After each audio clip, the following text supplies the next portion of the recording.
Bienvenidos. Hoy nos disponemos a conversar un poco con Catalina Soto y Jimena Martín, abogadas de BLP, para tratar respecto a los lineamientos sanitarios que a la fecha han sido emitidos por el Ministerio de Salud y que son referenciados al tema de condominios. Catalina, Jimena, muchísimas gracias por acompañarnos. Quisiéramos tocar con ustedes al menos 5 de los principales puntos que hasta la fecha han sido emitidos por el Ministerio de Salud y respecto a los cuales hemos recibido consultas, ya sea de los administradores del condominio o de los propios condóminos, para ver cuál es el tratamiento que en la práctica deberían realizar.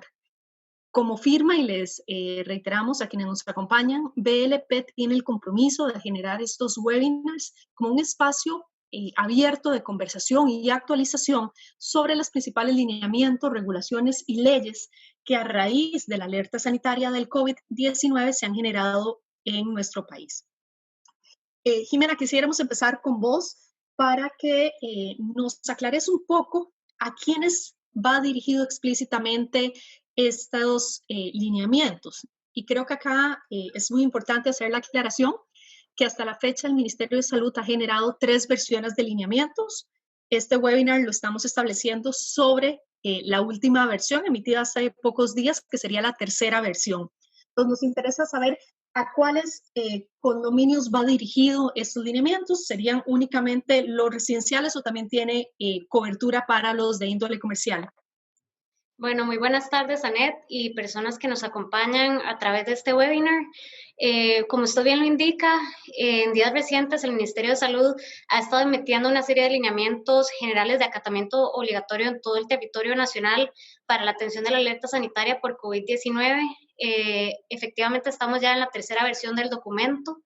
Y este documento, como indiqué, es de acatamiento obligatorio en todo el territorio nacional y resulta aplicable tanto a condominios comerciales como residenciales.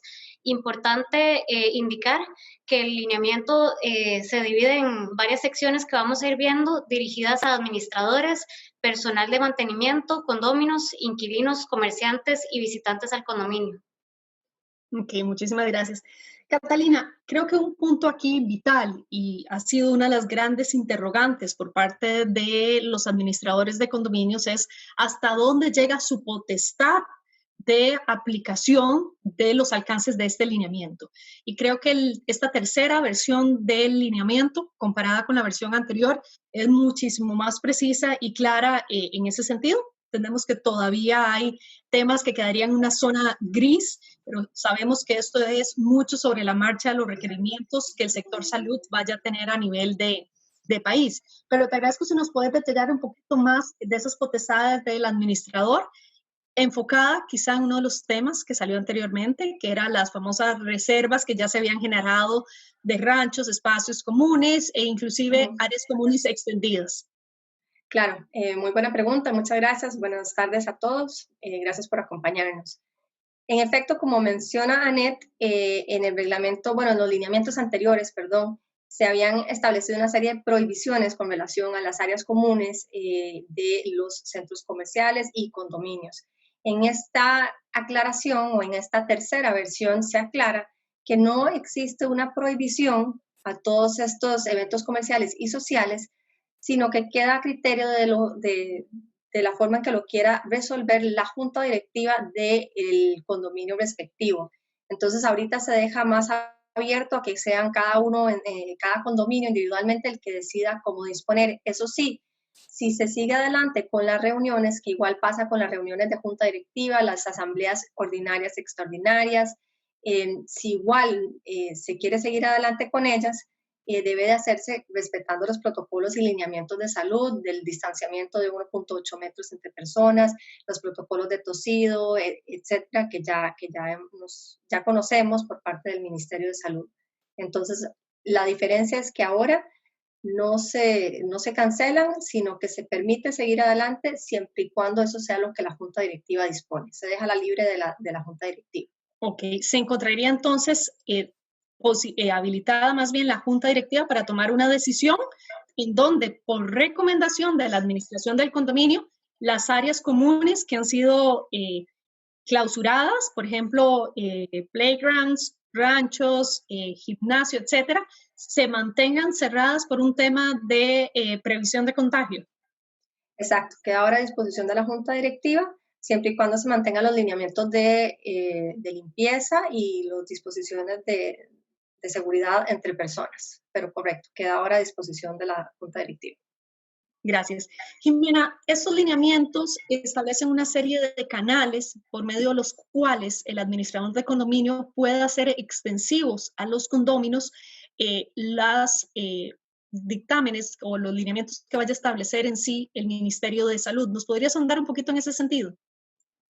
Claro que sí, muchas gracias, Anet. En cuanto a los canales de comunicación entre la administración y los condóminos e inquilinos en general, se establece una obligación para la administración de establecer un canal idóneo de comunicación con estas personas, ya sea por grupos específicos de WhatsApp o bien correos electrónicos, en dos sentidos. La primera, para que los inquilinos y condóminos puedan comunicarle a esa administración en caso de que presenten algún caso sospechoso de contagio por COVID-19, y asimismo es obligación que la administración comunique por estos mismos canales las directrices y comunicados que al respecto está emitiendo y continuará emitiendo el Ministerio de Salud.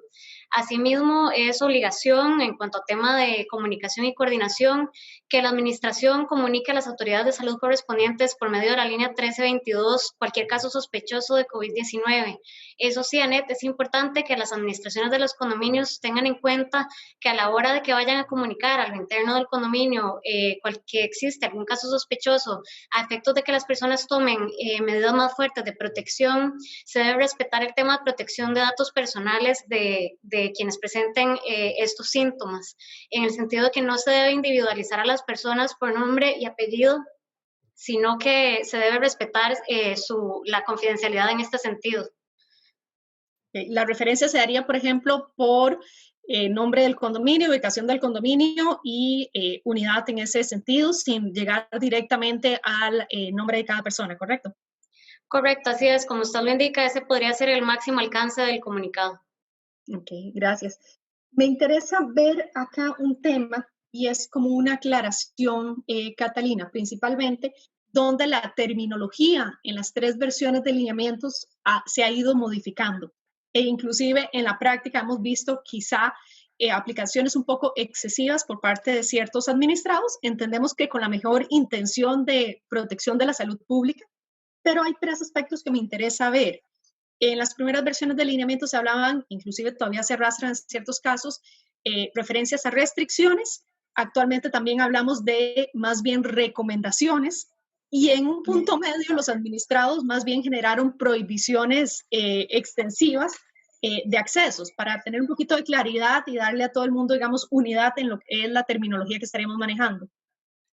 Claro, esta tercera versión más bien establece expresamente que no se debe restringir la entrada de todas estas diferentes personas, entiéndase los colaboradores que llegan a trabajar, las personas de mantenimiento que llegan a trabajar, todas las personas que ofrecen servicios a las personas que están en ese condominio, entiéndase tutores, entiéndase las comidas express, farmacias, todo lo que puedan estar utilizando ahora, accesos de transporte, todo lo que se esté dando.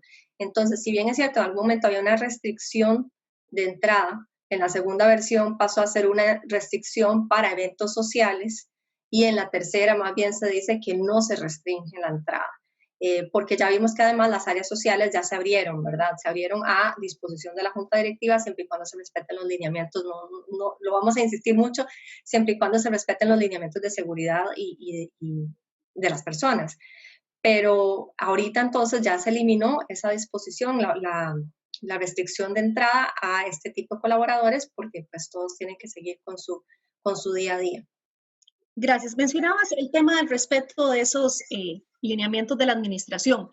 Contrario censo, me interesa ver cómo puede la administración manejar aquellos casos donde los condóminos o sus invitados y respeten las limitaciones de uso o acceso que se den a ciertas áreas comunes, en la particularidad de que se trate de un condominio en el cual ya la Junta Directiva aprobó mantener limitaciones de uso de esos espacios. ¿Cómo podría la administración tomar acciones, comunicaciones contra estos condóminos o informales al respecto? Claro, al ser una disposición que está quedando en la junta directiva interna del condominio, esto se va a manejar a lo interno del condominio también. Tendría que ser por el régimen sancionatorio que ya tenga el condominio y las disposiciones que la administración pueda emitir con base en el reglamento del condominio. Entonces, el uso o no y el respeto o no a esas restricciones que haga la junta directiva ahora van a quedar en manos de la administración con base en los reglamentos que existan en los condominios. Diferente es para cuando se den situaciones que los condóminos que están ya con orden sanitaria o en aislamiento incumplan esas órdenes, porque ya ahí pasamos a otro arista que es ya de orden público, y en ese sentido, cuando hay un incumplimiento ahí, además de las limitaciones que puede haber a nivel de condominio, realmente lo que pueden hacer los administradores es poner una denuncia ante el Ministerio de Salud, e incluso hemos escuchado llamar al 911. Entonces, evidentemente cada condominio lo manejará como piense que sea mejor y dependerá del nivel de riesgo que esté presentando esa falta que esté generando la persona. Pero cuando nos referimos al uso de áreas comunes y este tipo de restricciones de las amenidades, queda a criterio del régimen sancionatorio que tenga el condominio de acuerdo a su reglamento autorizado. Perfecto, gracias. Jimena, en el caso de los condominios verticales, ya sean esos comerciales o residenciales, ¿qué disposiciones están actualmente establecidas para el caso de los ascensores y el uso de los mismos? Gracias, Anet.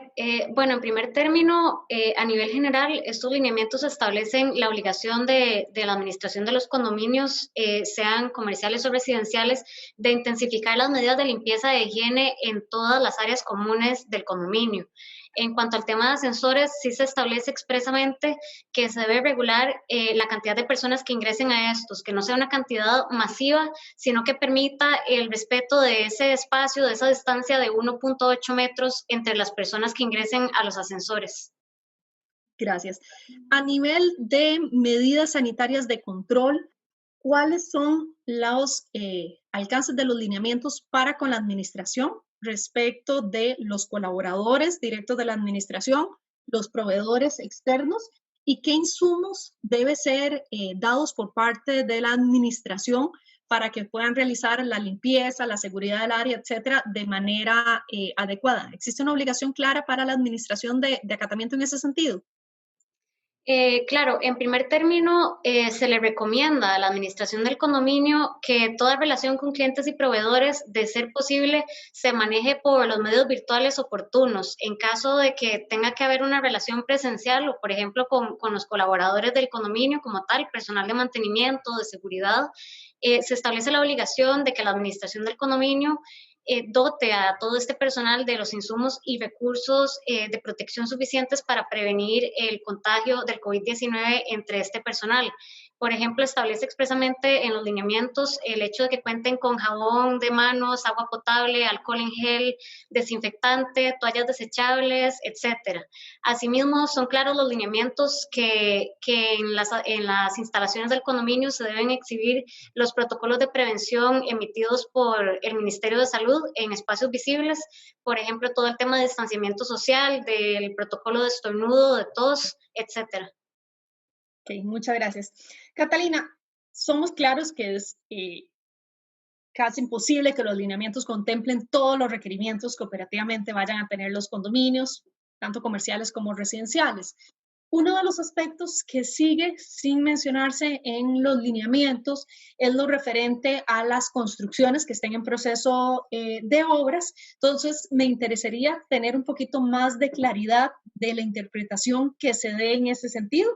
¿Estaría o no una administración, con base en esta tercera versión de los lineamientos, autorizada para suspender construcciones que ya cuenten con permisos constructivos otorgados por la municipalidad correspondiente?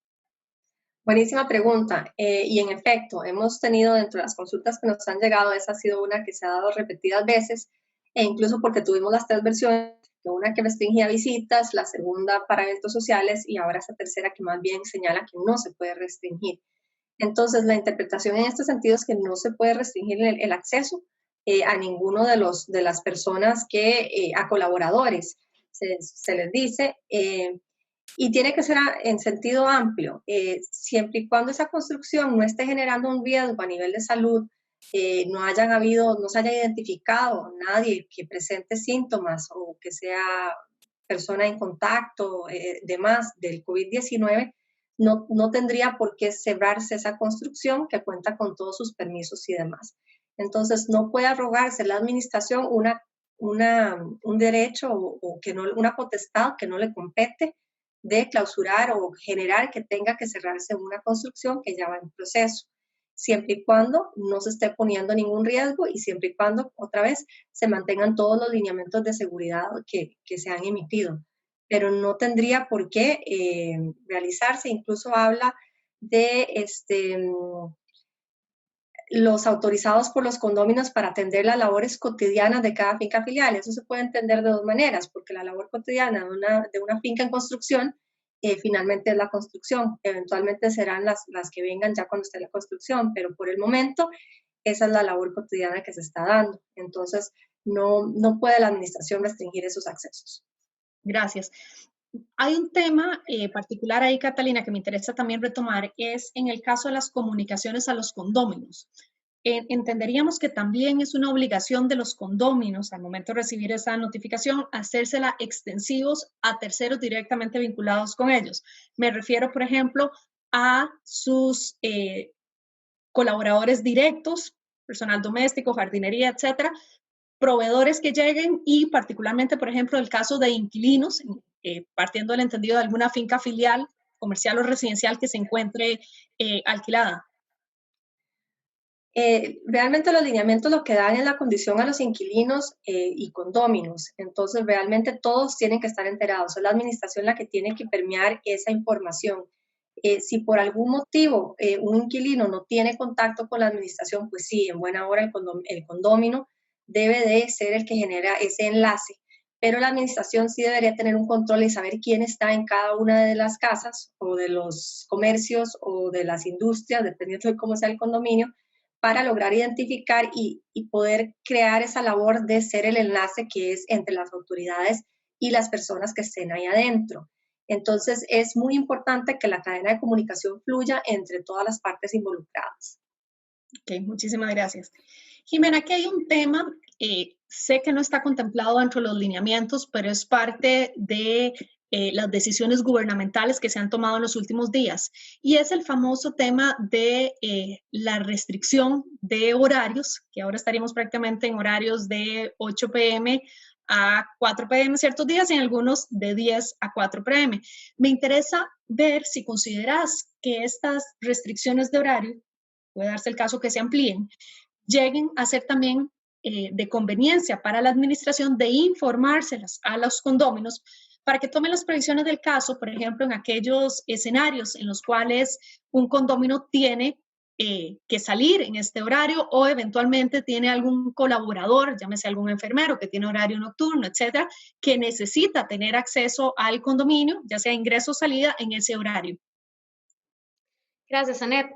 Pues si bien la administración del condominio obviamente no tiene la potestad de limitar la libertad de tránsito de sus condóminos o inquilinos, y este lineamiento que usted indica se emitió a nivel nacional también de acatamiento obligatorio, lo recomendable es que las administraciones de los condominios coadyuven con su cumplimiento. Si bien no es una obligación expresa que viene en el lineamiento específicamente de condominios, lo ideal es que las administraciones de estos coadyuven a que sus inquilinos y condóminos también las acojan.